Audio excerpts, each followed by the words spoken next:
All right, Tanner Rainbolt here, AEP 800 Module number 5. Just a summary of the articles that I read. Web 2.0, I thought it was interesting that our school district is one-to-one, and we do have, that technology resource at our hands. We have Chromebooks through every grades 5 through 8 at our school.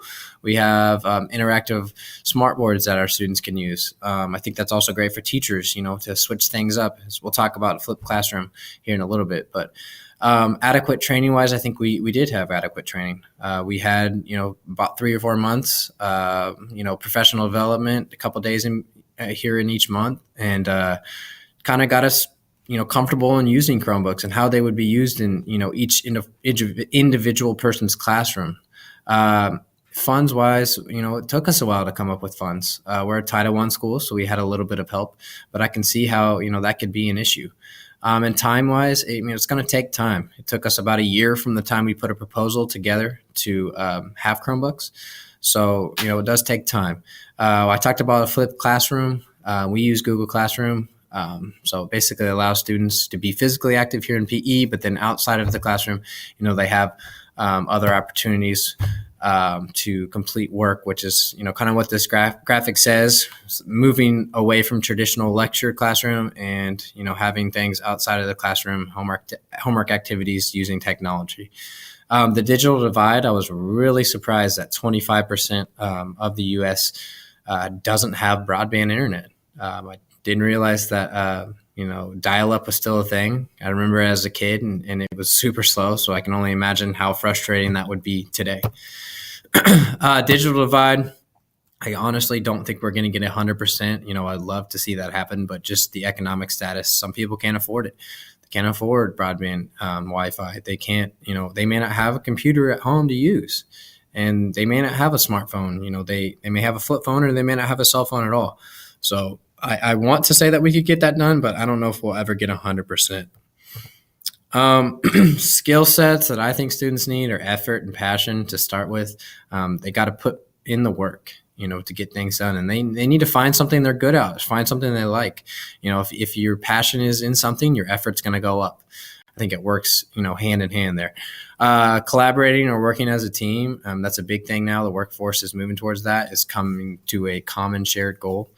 And you have to be able to communicate to different people, different races, different socioeconomical backgrounds, different genders. You need to be able to effectively communicate to every single person.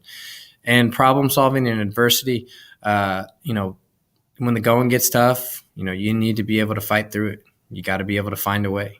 And I think that, problem solving is a great thing to find. And, if you can find a solution and you can get through it with some adversity, it's going to make you a better person overall. Let's see. Impact economy has on my personal use. I'm very fortunate to have technology at my disposal at all times. I have a Chromebook that the district has provided. I have a MacBook at my house. I have a desktop in my office. I have an iPhone 7. I have a lot of technology anytime I want to. I'm a person who I Google everything. I learned how to tie a tie, on Google. I learned how to change my taillight in my car on Google. I Google basically anything that I don't know. My district and this class uses Google Docs, Google Sheets, Google Slides, Google Drive. So, that's at my disposal as well at all times. And video streaming, I watch Hulu, I watch Netflix, I watch HBO, I watch sports. I'm a big Game of Thrones person for HBO. But, those are at my disposal as well. So again, I'm very fortunate to have all of that. When it comes to technology training, to integrate technology into my classroom, there's always apps and resources that I can use for PE that, I don't know all of it. So some training in that would be good. We're working to get pedometers and heart rate monitors. I talked about, funds previously. We're working towards that. It's a difficult process. It takes time, like I stated earlier. So we're working on that, but I think pedometers and heart rate monitors are a great assessment tool. And so we're working on that, and hopefully we'll get that done here soon.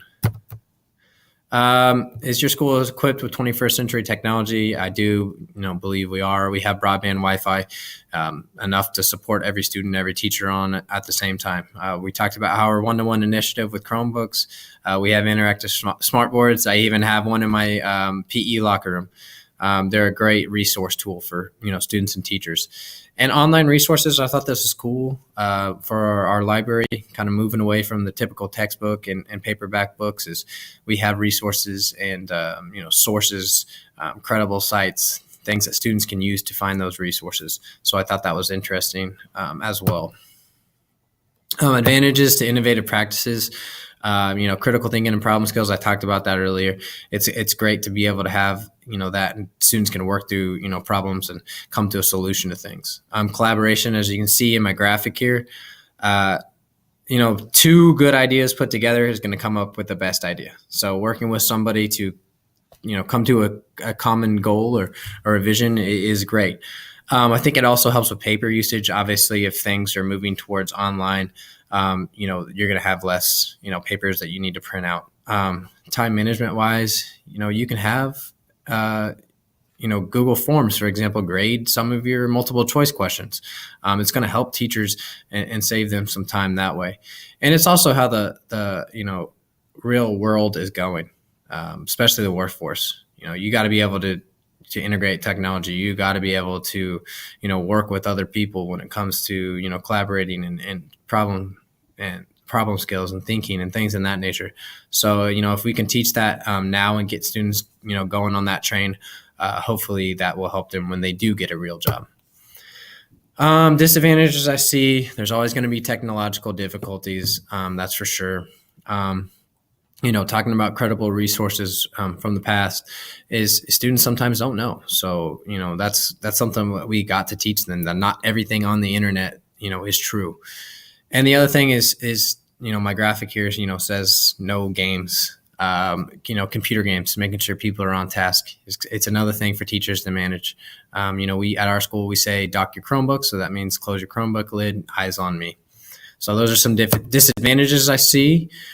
Have I ever experienced problems with cyberbullying or inappropriate use of technology? I have seen students Google inappropriate things. We've used, a Google Doc where people are commenting on things and people are typing inappropriate things. Every year we do a social media talk, just avoid the comment section, whether it be on YouTube, Facebook, whatever it may be. We've had students email teachers inappropriate things, cuss words, lyrics to a rap song, things like that. I've never personally seen cyberbullying, but I've heard students talk about it. They post a picture of themselves and say, on a scale of 1 to 10, rate me. And students are, being inappropriate, saying, I'm rating you a 1 because you're an ugly person or whatever it may be. So we're kind of trying to harp on that and get that problem fixed. Anyways, that's my video, AEP Module number 5. Thanks.